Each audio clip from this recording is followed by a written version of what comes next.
Durante la semana pasada vimos que las verdades que busca la ciencia dependen parcialmente del contexto, del lenguaje, de la lógica, de la sociedad y la cultura. No es que no podamos buscar verdades, es que estas no serán nunca absolutas. Esta semana veremos algunos conceptos y métodos que utiliza la ciencia para generar y verificar conocimiento. También hablaremos sobre revoluciones científicas y también un poco sobre creatividad. En el texto que acompaña este video se explican qué son los métodos científicos, qué son los modelos y también distintos tipos de modelos, qué es una hipótesis, una teoría y una ley. A continuación, veamos cómo algunos de los investigadores más reconocidos de nuestra máxima casa de estudio generan conocimiento. En otras palabras, nos van a platicar de cuál es su método científico.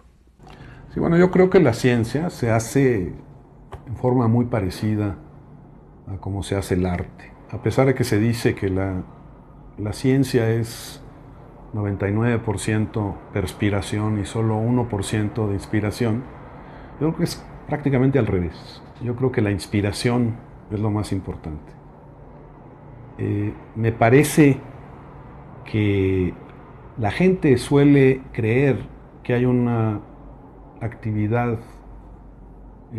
más bien mecánica para llevar a cabo la ciencia, que hay un método científico. La gente habla del método científico, pero en realidad, ya revisando las entrañas de cómo se procede en la ciencia, yo les puedo asegurar que cada científico tiene una metodología, si es que la tiene diferente. En particular, yo creo que uno sueña y uno adivina un resultado, uno sostiene alguna hipótesis y luego busca comprobarla.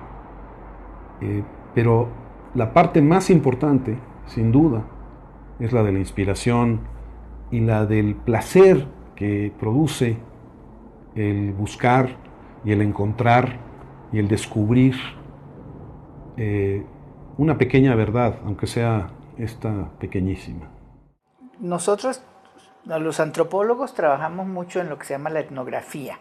O sea, nos importa mucho salir al campo, hablar con la gente, entrevistar a la gente y a través de esas entrevistas abiertas y observación participante, ir juntando y juntando material hasta que ya empieza a salir pues un cuerpo de información. Y según ese ya también tenemos nuestras hipótesis, que partimos con hipótesis, pero más que nada las vamos generando a medida que conocemos más a la gente. Como hablamos mucho con gente, entonces la serendipia resulta muy importante. Por ejemplo, yo tengo un libro que es el que me ha hecho más conocida, que se llama ¿Cómo sobreviven los marginados? O sea, yo estaba trabajando en una barriada, observando, yendo a visitar a la gente, haciéndole preguntas, y estuve como un año en eso. Entonces yo ya conocía a la gente un poco, es como vivir en un pueblo. Entonces, la pregunta, bueno, ¿cómo sobreviven? Vino solita, así como a través de esa serendipia. Es decir, un día, para mostrar cómo la anécdota es central en todo este sistema de conocimiento, en un momento yo estaba invitada a una comida muy elegante en Las Lomas y éramos una serie de señoras elegantísimas y la dueña de casa se excusó que iba a pagarle a la muchacha que le ayudaba.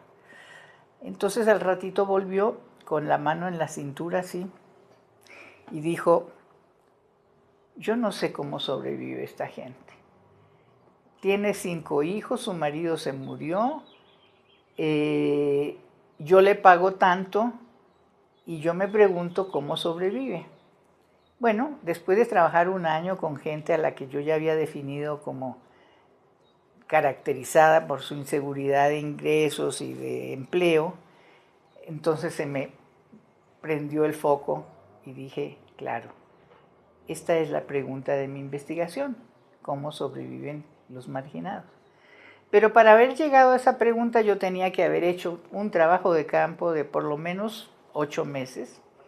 Tenía yo que haberme ya dado cuenta de que los marginados se caracterizan por su inseguridad de ingresos y de empleo.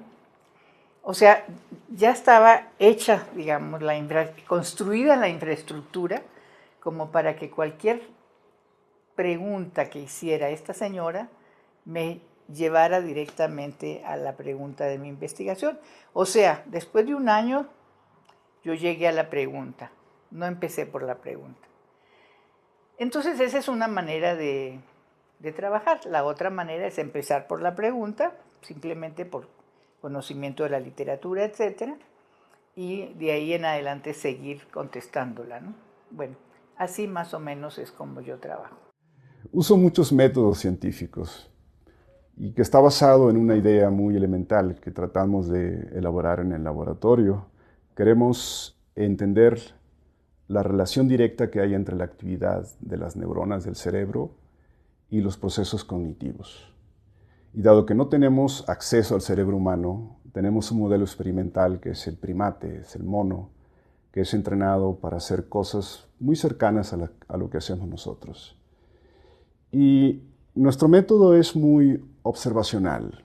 Lo que hacemos es, mientras los animales realizan tareas muy precisas, podemos registrar la actividad directa de las neuronas de su cerebro mientras hacen las tareas.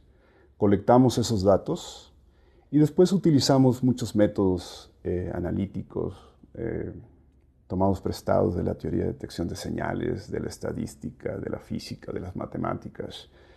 Y la idea básica, como ya lo dije al inicio de mi intervención, es encontrar el código neural que sustenta cualquier conducta cognitiva, como la percepción, la memoria, la toma de decisiones.